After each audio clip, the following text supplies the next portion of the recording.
Okay, we're going to speak about Kinyan Agav today. The Mishnah tells us that you're able to purchase property, and simultaneously, when you purchase the property, the same act of acquisition, you're able to purchase movables. If you want to purchase movables, you want to use Keseh Shtar Chazaka, it's not effective whatsoever. As it says in the Mishnah, movables are only through Mashiach. However, if simultaneously the purchaser or the seller is selling movables together with a fixed property, the kinyon, the acquisition or the means of acquisition for the property, includes within it the movables. This one act of acquisition is able to cover both. Although independently it cannot cover the metaltalin. That's the Mishnah. It's called Kinyan Agav. But it's not only Mishnah. You also do Chalitza. You can do other things. You have Chotzer also. Right. But we're talking about specifically, but Kesef, Shtar, Chazaka, that doesn't work. Okay?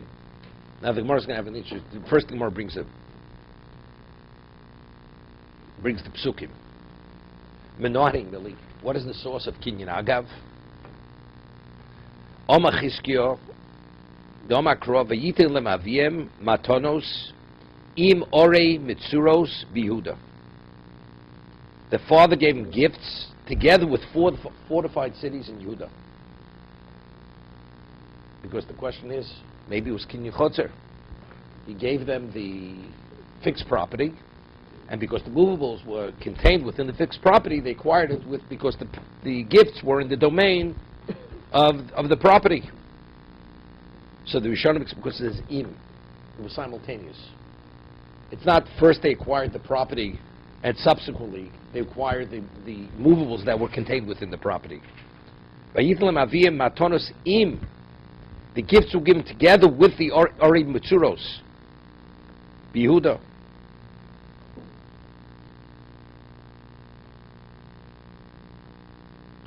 So now the Gemara has an interesting question.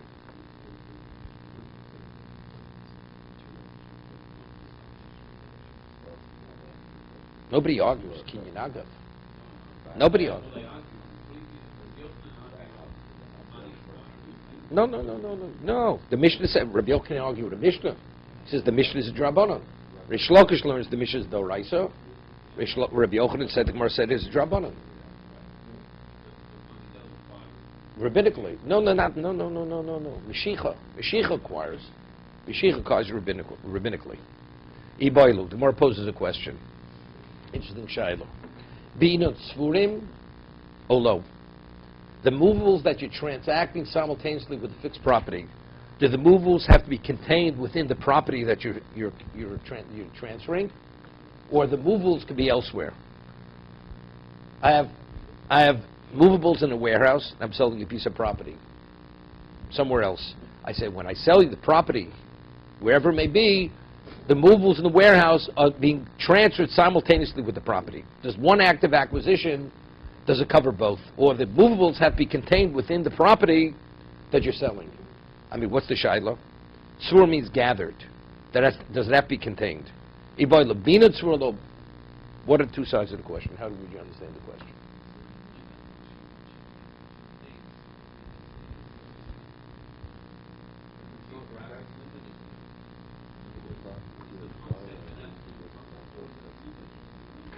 Yeah, but what are two sides? I understand.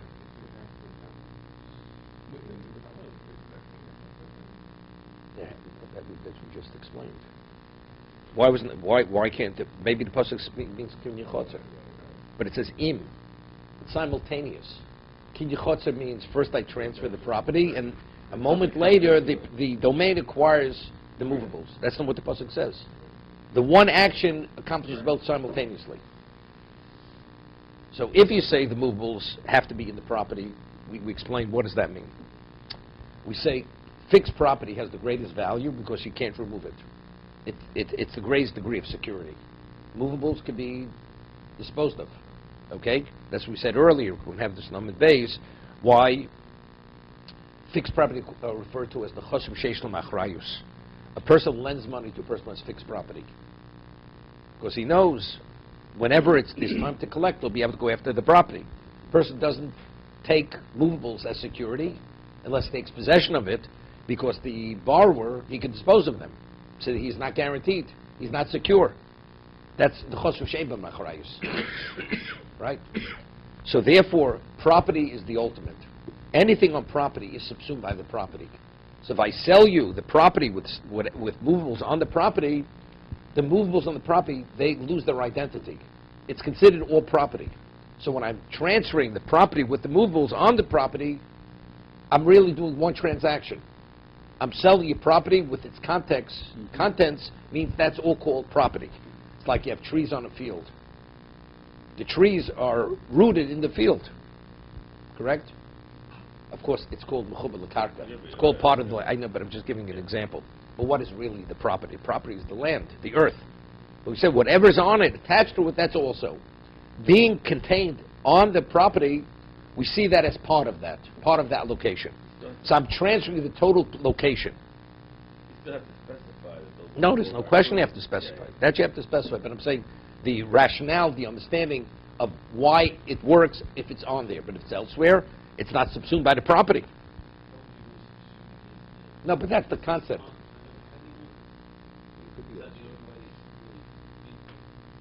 That's our question. When it says im orim mitzuros, does it mean they were there, or even if they were elsewhere? What would the other side of the question be?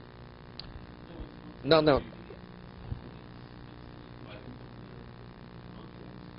But then it could be somewhere else. So yeah, but what would the rationale be? Why does it work? If kinyan kesed normally doesn't work for movables, why does it work if it's elsewhere? If it's subsumed, it makes sense. They don't have their identity, but if it's elsewhere, why kesed normally you cannot transact movables, but now when it's done together with fixed property, you can. Why? If you don't say the concept subsumed, what? You're using a document. It says, I'm transferring property with movables. Why does it work? I'll give you an example, just as a semblance of, we say, Einishman al karkos. You don't swear on fixed property. But you don't swear on fixed property. What about a person who has a claim? He's claiming movables and fixed property. So we say, once you swear on the movables, you could impose the shvua, the oath, even for the fixed property. What's the idea? What's the idea? The idea is, of course, it's gzer sakosu. The Torah says that. Because the Torah says, to impose an oath on fixed property by itself, you cannot. But once I have a right to impose the oath, then you can impose it on anything. Even on things which normally, independently, I can't impose the shvua. So I'm saying, kinyan kesef, or these various mechanisms to transfer, cannot affect metalplit. Why? Gzer sakosu. But once I'm employing that mechanism to transfer ownership, I could transfer multiple things with that simultaneously. It's a similar idea. So what's the question? What's the two sides of the question? The halacha of agav, is it halacha in the object? If it's halacha in the object, in the asset that I'm transferring, then that concept is subsuming. Then it has to be there, because then what I'm transferring is called, it's classified as property. So if it's classified as property, that's only if it's on the property, because then I could apply the principle of subsumed. It's subsumed by the property. It loses its identity. But if it's a question of the mechanism, I can use this mechanism to transfer movables. But this mechanism is being used to transfer fixed property. Once I transfer ownership, simultaneously I could transfer other levels of ownership, even in items which normally I'm not able to transfer. That's the question. Does it have to be contained on the property, or even if it's not contained in the property? Okay? So the issue is whether it's the mechanism or the object, itself. the object itself, the asset that's being transferred. That's the two sides of the question. You're okay with that, David? Okay. So now we have to bring a proof to this. It's interesting the way the Gemara brings the proofs. Omer Rav Yosef, Toshma. Reb Kiva Omer, Karka Kolshu. You have a small piece of fixed property. Kolshu means a minuscule amount of property. Chayev Peyo. You must leave. If you plant something on it, you must leave the corner of that piece of property, as small as it may be, for the poor. Ube Bikurim. Bikurim, person owns the property, and their fruits or grains that grow on there, the first grain of fruit that ripens on that property, you have to bring to you have to designate as bikurim. V'lichtov olav prusbul, olay prusbul. Okay. And to use the property for prusbul. Now, there's a machlok Rashi and Tosas. I mean, Rabbeinu Tam. Now, the Gemara says in Gittin, Torah says explicitly that if a person has an outstanding loan as a creditor, so he has to collect the debt for the end of the 7th year. If the end of the 7th year comes, Shemitah concludes, and the debt is still outstanding, the debt is canceled. And there's a Torah violation. The creditor is not permitted to collect the debt. It says lo yigos. He cannot demand from the borrower to repay him. Jew to Jew. Oh, due. Okay. SB, of course. No. No, there's a question. There's a question. That we had the Gemara, this Gemara Makos. Let's say it's a 10, you mean it's a debt that's due. Let's say it's a 10-year due, a 10-year loan, and it's due 3 years after the Shemitah. It's a question in the Gemara. It's a question in the Gemara in Makos. Okay? Let's make it simple. The debt is due. He didn't collect the debt. The borrower delayed him, stalled him. Now the end of the Shemitah comes. So the man has a problem. If the end of the 7th year concludes, the debt is canceled. It's not permitted to collect the debt. So what happens? So the Gemara says, like we have the Gemara says in Sanhedrin, that the Torah says that when you have witnesses, whether they testify in a monetary case, on a capital case, they're only valid if they're interrogated. So initially, even monetary witnesses. But if you undergo interrogation, the likelihood of the witnesses making it through interrogation is very remote. Because if there's any discrepancy in what they respond, they're disqualified. So a man has a claim, he wants to collect his money.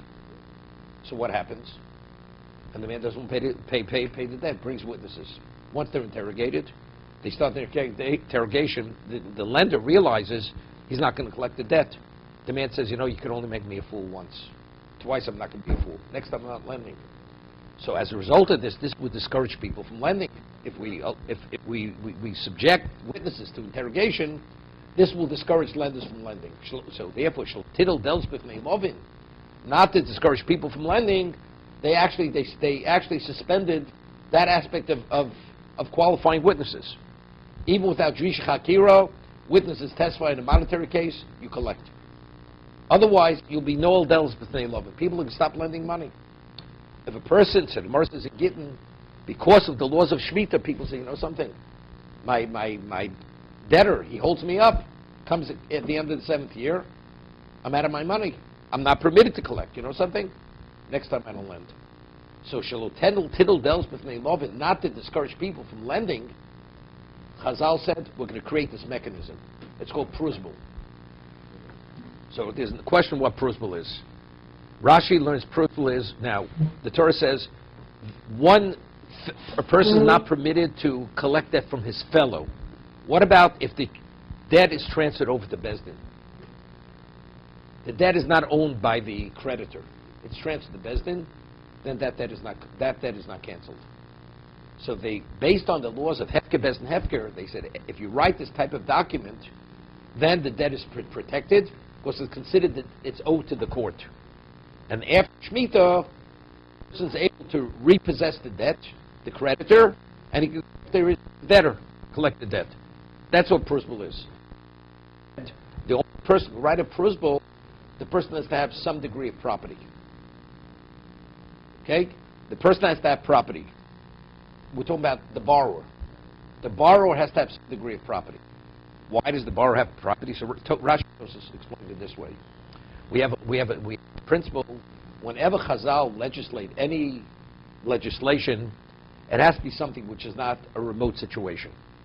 If it's a milslo shchicha, something which is remote, they're not going to enact a fence or any type of enactment for something which is not semi-prevalent. If it's something remote, they're not going to enact a law for that or a fence. Milslo shchicha lo goes b'rabbanan. So what is the likelihood of a person lending money to a person who does not fix property? Usually a person will not lend money to that. So the usual case, when a person lends money, he has to have some degree of security. He's able to collect the debt. If the man has no property, fixed property man's not going to lend that kind of borrower. So therefore they said that the only person you could write, the only type of loan that you could write a prusbul on, this certain type of document, which is a rabbinic document, is only if the borrower has property. Of course, that's the usual type of loan. But if the borrower has no property, which is a remote type of situation, for that kind of person, we don't employ this principle of prusbul, therefore his debt will be canceled. That's Rashi and Tosas, the way Rashi and Tosas learn. Rabbi Notam says something else. Because the question is, what if you have a very small piece of property which is worth a lot less than the debt? Right? So Tosas himself says something that because you could collect multiple times on the same piece of property, you could always go back because a piece of property is liened.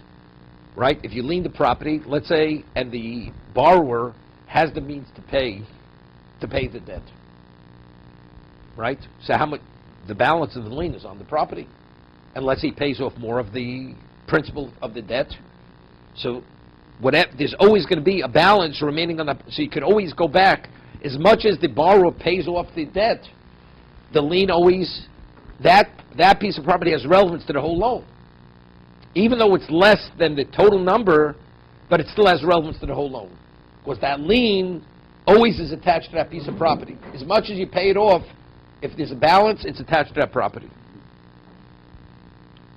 Let me explain you something. What happened? What's the halacha if a person has collateral? Has collateral. The lender has collateral. We don't need prusbul because that's already, he's collected the debt. A lien is the equivalent of collecting a debt. It's not the same. A mashkan on a Torah level. If the lender has collateral in his possession, the Torah says that kind of debt is not canceled. Why? Because he's collected. The collection of the debt is in his possession. But a shibud, where you have a lien, it's like it has a semblance of that, because he has an attachment. Shibud is it's a semblance of a mashkan. On a Torah level, it's not sufficient. It's not sufficient. But that's why they enacted prusbul, that if you have a lien, it's like you've already taken possession. Otherwise, it's like you're ignoring the Torah almost. You're ignoring since it has a semblance of mashkon, therefore it's not, because the Gemara in Gittin originally says, it's like ignoring a Torah law. The Torah says the debt is canceled, and also the Chachomim, they're interfering with the Torah law. Gemara says hefker bezin hefker. But by keeping it to the property, since it has a semblance of mashkon, even though it's not a mashkon, it's not collateral, that's sufficient to circumvent the problem. Okay? That's lichtov oleh prusbul. The liknos imod dechosim sheim lamachrayis. And to acquire with this property, and what are we speaking? How big is it? Karka koshu. A minuscule amount of property. You're able to transfer movables together when you transact that piece of property. Right? The liknos imod dechosim sheim lamachrayis. You're able to transfer movables with that karka koshu. So the Gemara asks, "V'yamrit b'ino tzvurim koshu ma'chozi." Here, if you say the movable that you're transferring has to be contained within the property, if we're speaking of a piece of property which is koshu, it's a minuscule size. That's its area. What could you put on that property? You can't put anything there. So evidently, what do we see? That it's not a halacha that it's assumed by the location, but rather it's the mechanism that you're using to cause the transfer. When you transfer property, you could transfer movables together with that property. Seeing it's a good proof? Mars says no. Tigrum Rav Shmuel bar Bisno, Kami to Rav Yosef. So here Rav Yosef wants to bring the proof. He's the Rebbe. So Rav Shmuel bar Bisno responds to Rav Yosef, no, go chenotz bo machat. The man is selling him a needle. He put a needle in the small piece of property, so a needle is immovable. So how do you acquire a needle normally? Mashiach or yad, you take it in your hand. But if he inserts the needle in that small piece of property, when he sells the property, the needle is sold together with the property. Omer of Yosef, Gavasta. You know, it's like a person grimaces. You pain me. With such an answer, you pain me. That's a refutation of my proof. You know. Ich will tan lashmine machat. I mean, the Tana went to present the halacha, was speaking about this remote case. First of all, what's the value of a needle? We're talking about that he says you could transfer property, movable property, and a property which is a minuscule property. He's teaching me the halacha of machat.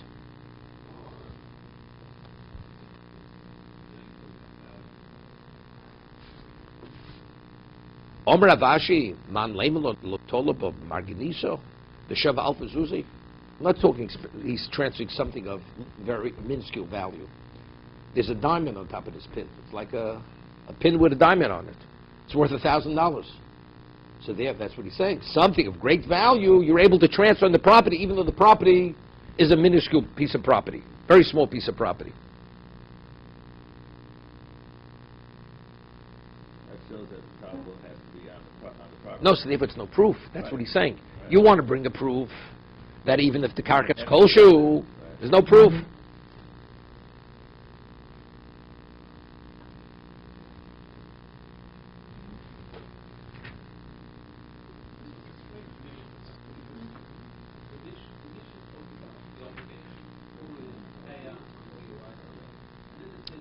I just want to bring out the point because you have to understand when Rav Yosef, when he tells him it's the needle, he says, "You pain me by giving me your response." So Rav Ashi said, "Why are you being so pained? Maybe it's being there's a diamond on the needle, right? Because the Glick sells these kinds of needles, right? You feel it in the pocket afterwards. You're needled, okay? So why is that a better response? Now, if we're saying that the rationale, if it's on the property because it's subsumed by the property, what about if the needle with the diamond has greater value than the property? Maybe it shouldn't be subsumed by the property. So now there's a chiddush aspect to it. That even though the property is worth $1 and the needle's worth $10,000, maybe it shouldn't be subsumed, even though it's a movable. The answer is a movable is subsumed by fixed property. Because there's a characteristic of fixed property in terms of its innate value, in terms of its being permanent and secure, therefore that subsumes whatever is attached to it. Subsume the right word. What? Subsume. Is that the right word? I think so. It loses its identity. It's included, right? No, it's not included. Well, it's only included because it's subsumed. If you would see the movable as a movable, then the method of transfer wouldn't work for the movable. Right? Kesef, shtar, chazoka, you cannot transact a movable. You cannot transfer ownership. But we say, but if the moveable's on the property, you can. But if it's elsewhere, you couldn't. So how do you differentiate if it's on it or it's elsewhere? It's included. So say it's included if it's elsewhere too. When I'm selling your property, it's including merchandise in the warehouse or merchandise which is elsewhere. One position is it's not effective. Why not? It's included. So you have to say because it loses its identity regarding the property if it's on the property. I don't see it as a movable. I see it as part of the property. Although its worth is multiple times the value of the property. But go back to the language, and we're dealing with this word together with. I understand, but what is the rationale? If it's together, but it has to be on, it has to be contained on the land. Svura means it's contained on the land, versus that if it's not contained on the land, if it's elsewhere. No, what are you talking about? We said it earlier, if I sell a field, and in the field I have subterranean storage locations, I don't sell you to subterranean storage locations, although it's part of the property. It's all based on intent, what I'm selling you. Of course, everything has to be written in the document unless it's presumed that's part of the property. Movables are not normally presumed part of the property. When I sell you a house doesn't mean with furniture, right? Or furnishings that are not attached to the structure itself. Doesn't include that necessarily. So therefore you have to include it in the document. But did you include it in the deed? But so what are you selling? What is transferring the movables in the house? The deed. But a deed cannot transfer movables. That's the difficulty. The answer is we have a principle known as agav. Right? So now we were trying to understand.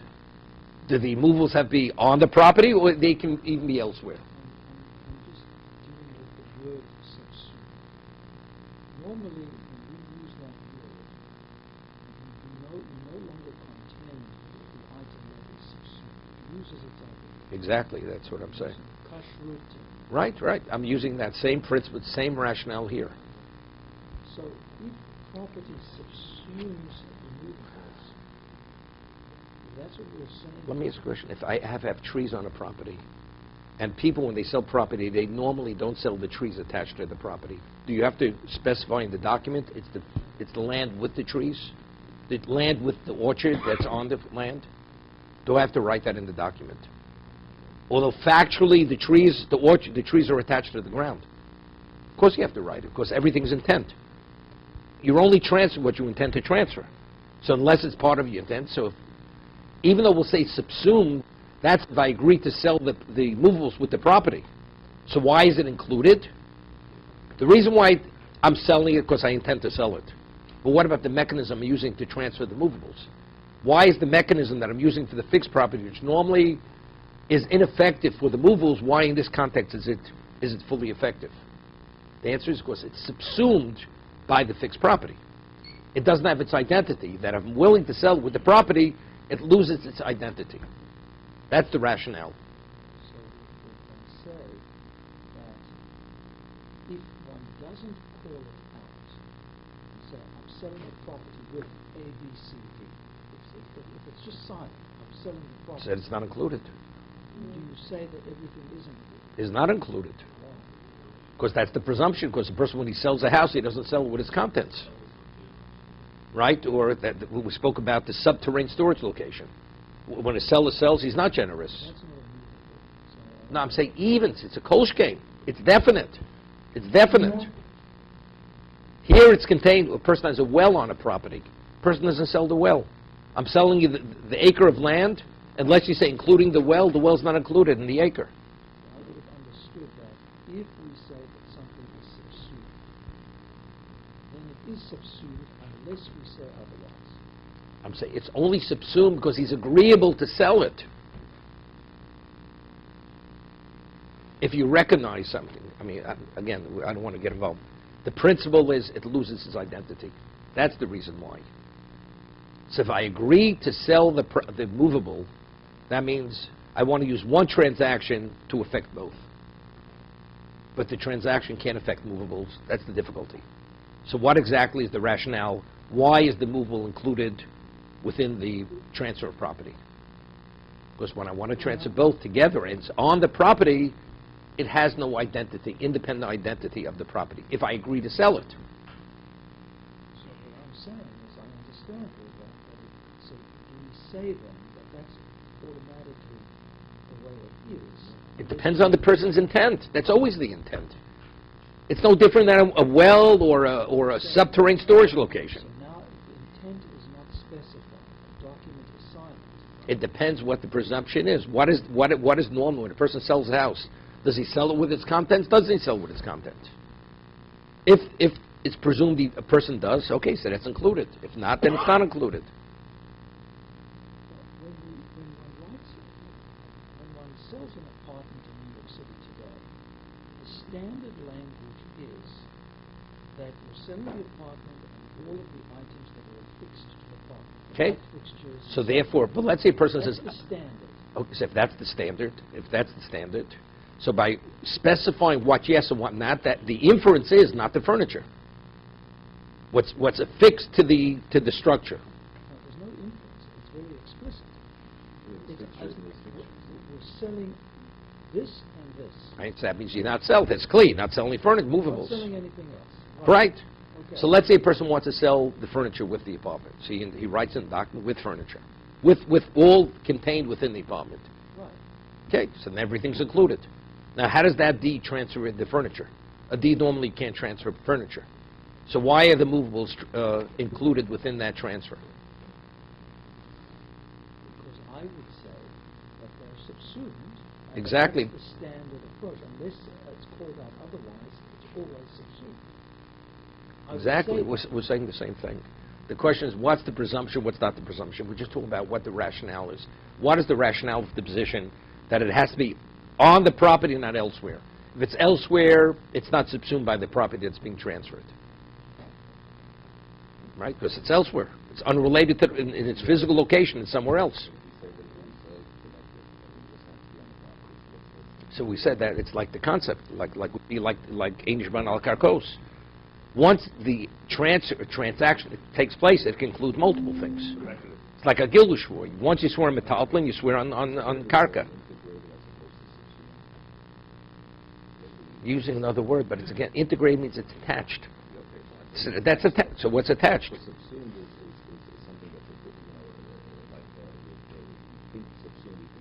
that's Bittul. kosher and trade, but most of them Yeah, but it means it loses its identity. Integrated means it loses its identity as a movable. Integrated means... Exactly, it still doesn't lose its identity. No, but no, it's not called a movable. It's not called a movable. If it's called a movable, it's a problem. A deed cannot transfer a movable.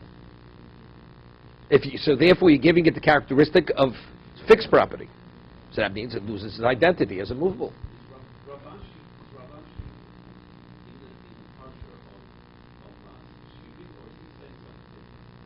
No, Ravashi is just showing, is supporting. No. He wants to bring a proof. Ravashi is not getting involved in the Shaila. Rav Yosef wants to bring a proof. Rav Shmuel Bar Bishna wants to say it's not a proof, so he reacts to it. Ravashi says don't react so strongly, because it'd be speaking to something that's more valuable than the property. And despite its value, nevertheless, because it's attached, we see it as property. That it loses its identity, even though value-wise it has greater value than the property. We still see it subsumed. So that's a chiddush. That's a chiddush. If it's just a needle, it's not a chiddush. Needle has barely any value. But if it has a diamond on it, it has greater value. Nevertheless, if it's on the property, one transaction transacts both. So that's a chiddush. That's why the word subsumed is such a strange word, because when we talk about subsumed, the thing that you're trying to subsume is hashivus. It doesn't work. That's what we've always That's not first. It doesn't work because it's rabbinical. On a Torah level, regardless of its value, it's subsumed. Right? Whether it's a brio, whether it's a chaticha ruskabe, it's all these. That's all rabbinical that it's not subsumed. But again, it's a different principle of subsuming here. There, it's a halacha. Although reality, the forbidden substance is there, the Torah says it's negated, it's subsumed by the majority. Here, I'm only using the word subsumed in terms of losing its identity, that we don't see it as a movable, even though factually it is a movable.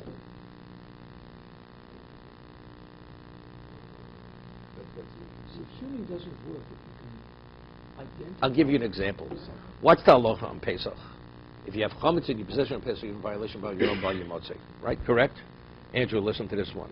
What happens if you have crumbs on the floor, pachas b'chazayis, on the floor on Pesach? Are you in violation by your own volume motzei? No, you're not in violation. Visually, you could see the crumbs, but they're on the floor. You're not in violation. So why? Because it's bottled to the karka. You see it as part of the floor. What do you mean? You sweep it up, and you will sweep it up and throw it out. It has no value. If it's less than exayis, it has no identity. I'm using it in that context, subsuming. Because of its lack of value, we see it as like dust on the floor. If you have dust in your cuff or a thread on your pants, are you transporting? It's not transporting. It has no identity, the thread, regarding. Because versus its location, we don't identify it as anything. If I had a loaf of bread on the floor, No, because that you value. aha, It's because you value it, okay, so you don't see it as part of the floor. very good. But regarding, so I'm just saying, but regarding transfer, the Torah reveals to me, it's based on a pasuk, that when you have movables on property, one transaction affects both. That's what, so we're trying to understand what exactly is the rationale of that transaction. What's the mechanics? Because when it's on the property, we don't see it as metalplin, we see it as fixed property. But factually, it's a movable, and visually you could see it. The answer is because of its location, it loses its identity. So you see it all as part of the property. In that context, I'm using the term subsumed. Its identity as a movable is subsumed. I think we're belaboring the point. Okay. Right, of course. So maybe that's what I'm saying, the word is confusing. That's what I'm having difficulty. That's what I'm saying, the integrating is different than subsuming. Subsuming right away, you're thinking that it's subsumed. It's Okay, not- so I'm it's not explaining there, what- as if it's not there. It's here, it's definitely here. It's not a question that it's not. Can I ask you a question? The Gemara uses the same word, botel. It's botel to the karka. What does botel mean? It's the same word. The Gemara should say integrated. Why is the Gemara using the same word? Why